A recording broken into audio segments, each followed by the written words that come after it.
Alhamdulillah, Alhamdulillahilladzi an'ama alaina bi ni'matil iman wal Islam. Asyhadu an la ilaha illallah wahdahu la syarikalah wa asyhadu anna sayyidana wa nabiyyana Muhammadan abduhu wa rasuluh.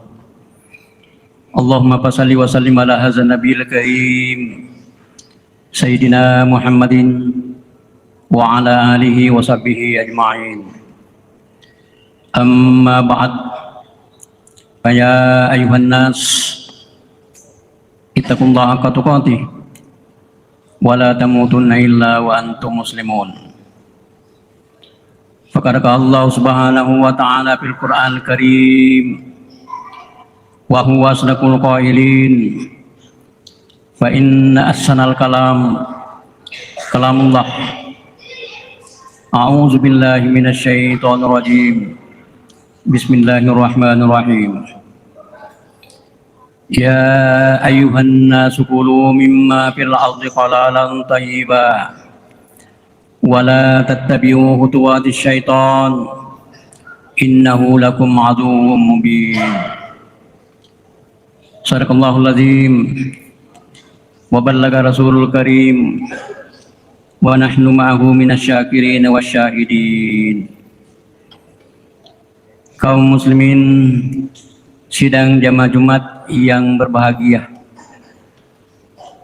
di awal khutbah kita hari ini selaku abdum minallah, sebagai hamba dari Allah Subhanahu wa ta'ala, sebagai ataki poler sesena pengalat ta'ala, maka terlebih dahulu kita bersyukur dan bertahmid kepadanya. Termasuk yang perlu kita syukuri adalah kita masih berada suasana bulan Ramadan, hari terakhir, hari Jumat berkah. Jadi mudah-mudahan puasa kita ini nilainya, pahalanya lebih baik karena ditutup dengan salah satu hari yang mulia ciptaan Allah Subhanahu wa ta'ala. Alhamdulillah kita ini masih berada dalam suasana aman, sejahtera dibanding dengan saudara kita yang ada di negara lain. Ada yang masih berperang, situasinya yang seperti itu tentu dalam beribadah kepada Allah tidak fokus, Pak. Pikirannya tentu tidak maksimal untuk beribadah kepada Allah, karena tentu pikirannya adalah bercabang-cabang. Kita ini seluruh bangsa Indonesia alhamdulillah dalam keadaan suasana aman, mudah-mudahan seperti itu selama-lamanya. Jamaah Jumat yang berbahagia, tadi saya telah bacakan salah satu firman Allah di dalam Al-Quran yang terdapat pada surah Al-Baqarah. Ya ayuhan nasu kulu mimma fil ardi halalan thayyiban. Wahai seluruh manusia, kulu mimma fil ardi halalan thayyiban, makanlah sebagian apa yang ada di bumi halalan thayyiban, halal lagi bersih. Halala nama paci. Di Allah itu menyuruh kita, memerintahkan kita itu makan. Persoalan makan, Pak, sebenarnya. Namun ini dena suruh Allah Ta'ala mandeto mesoki mandeto melupuki mandeto, apalagi perintah Allah. Apa perintahnya? Kulu mimma fil ardi, makanlah sebagian, tidak semuanya. Mimma sebagian. Kalau kita ini makan sembarang, Pak,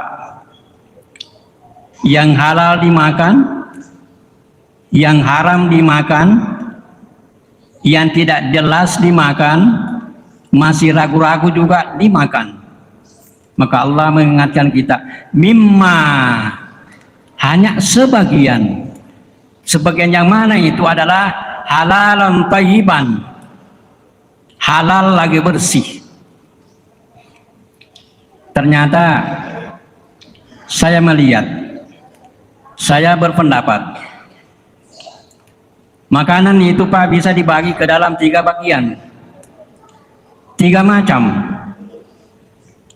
Kalau di dalam Al-Quran itu secara sederhana, Allah mengingatkan kepada kita adalah halalan thayyiban, tetapi saya melihat ada 3 macam. Pertama, ada makanan halalan thayyiban, halal dan bersih.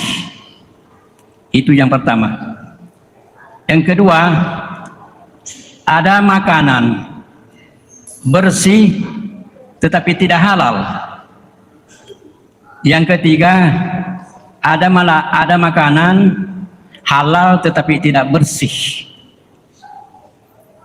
Tentu kita bertanya, yang mana contohnya?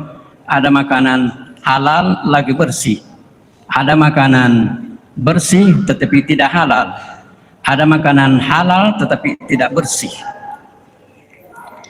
Kalau makanan halalan thayyiban, halal lagi bersih,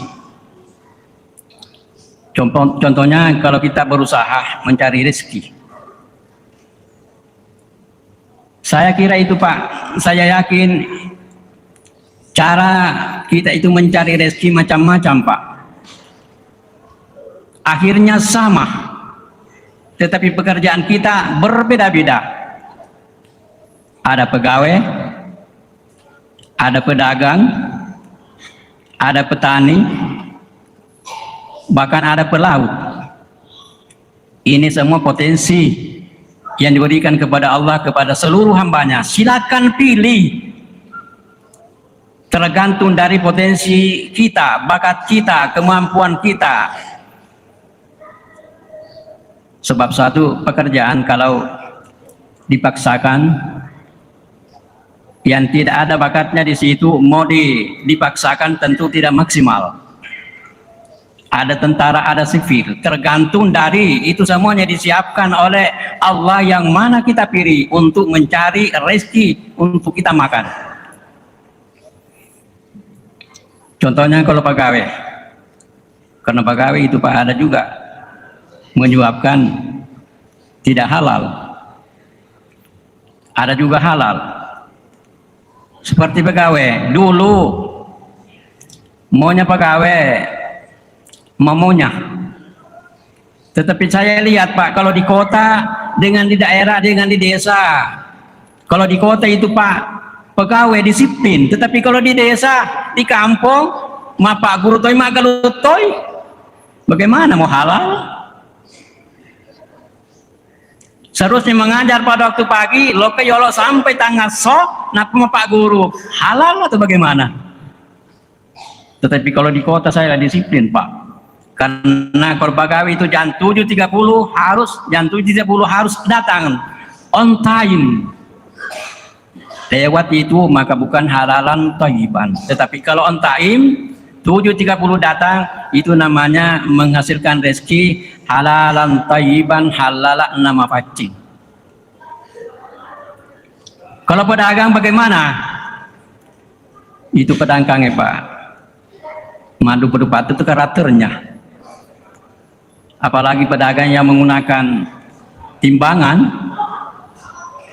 itu dacinya ada yang bilang, saya dengar apa benar atau tidak, kita sering berbicara sederhana, ada di antara pedagang itu dacinya di setel dulu, kumak balui nasi cek di kilo, ternyata dia ini kena cek di kilo, bukan halalan thayyiban itu Pak. Kalau 1 kilo, iya 1 kilo sudah mendapatkan rezeki halalan thayyiban, sama-sama mau makan. Kita ini mencari rezeki, pamasena pengelah Ta'ala bermacam-macam, tetapi intinya kita mau makan. Kemudian yang kedua,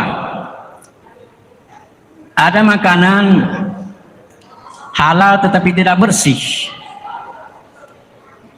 Contohnya, kalau kita mendapatkan seekor sapi mati di pinggir jalanan, kelihatannya masih segar, gemuk, kelihatannya masih bagus dimakan. Halal tetapi tidak bersih, mengapa dia bangkai, Pak? Nule Pak kabang katona rupandaki sapi.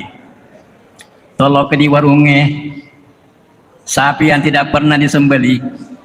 Sapi mati matoro, Pak. Nah, sapato manda di warungnya sapi mati, memang sapi mati, karena ada yang disembeli, ada tidak. Tetapi kalau orang yang hati-hati, ada di antaranya memang tidak mau makan di warung karena ternyata ada yang seperti itu. Ayam yang dipotong, coba lihat Pak, di penjual ayam itu caranya menyembeli. Nalak ko bawal lo nanapako di nak bismillah, itu termasuk bangkai Pak. Maka sebaiknya itu semua, seandainya semua pemotong, Pak bulu manu, Pak bulu apa, perlu diberikan pembelajaran Pak. Kalau perlu ditatar, kalau menyembeli hewan harus baca basmalah. Nah kelihatan ada Pak, apalagi kau buru-buru mau lebaran situasi sekarang. Nah ala bawa menunggu lalu kau tuh pakai bawang gaga. Jadi kau tanya pengelima bismillah. Jadi kalau hanya seperti itu, ini pengelima bismillah lagi Pak, supaya ayam dibeli bukan dalam arti bangkai.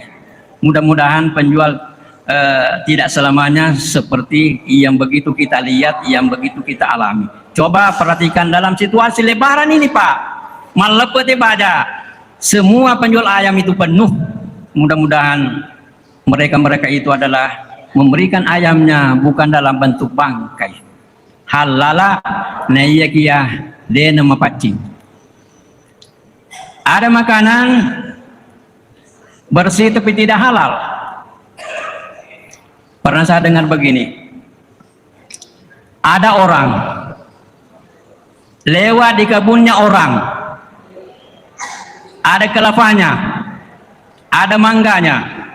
Ketika dia lewat, dia haus, medekai, tapanalai kalukunan, itu nasa makada masahaba maka dia naseng.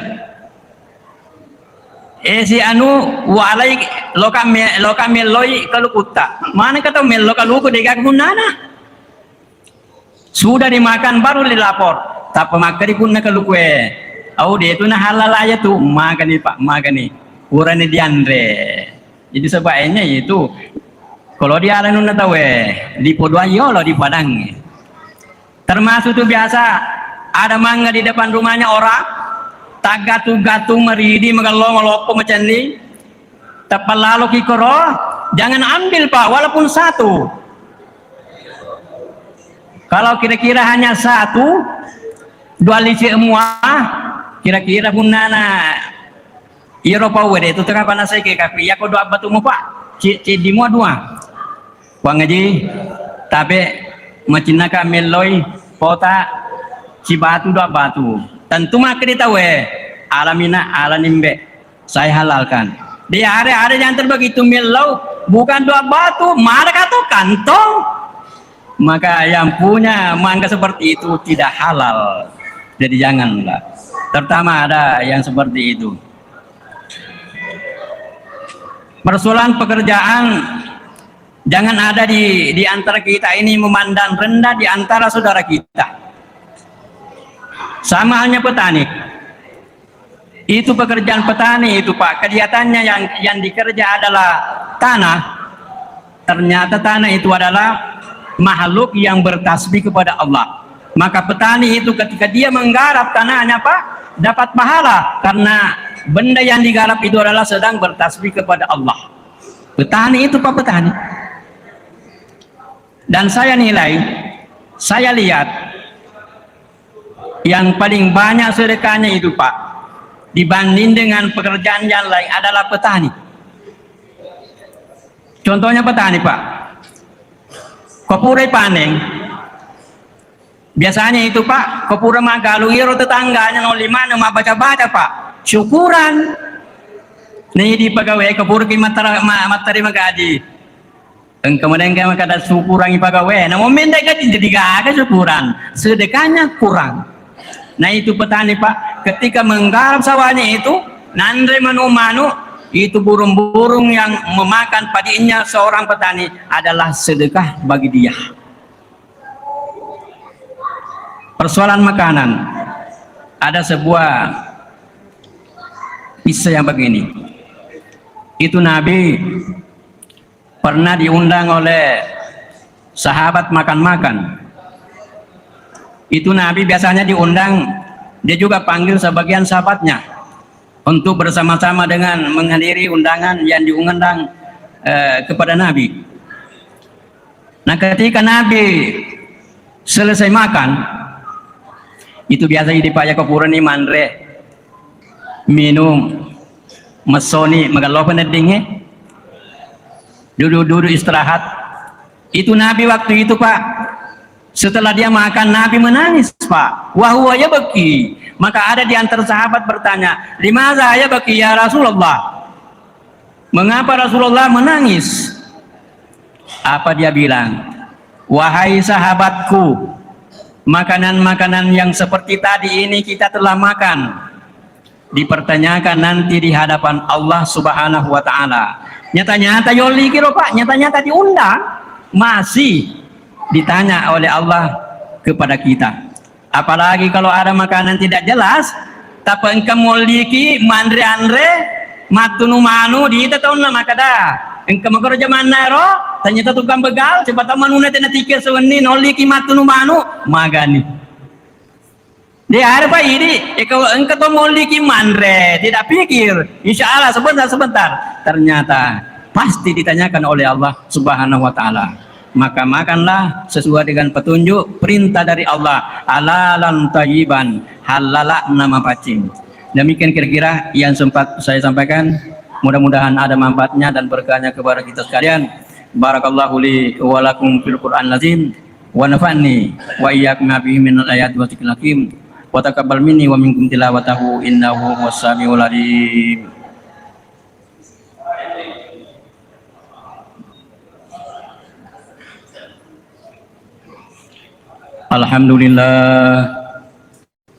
Alhamdulillahilladzi arsala rasulahu bil huda wa dinil haq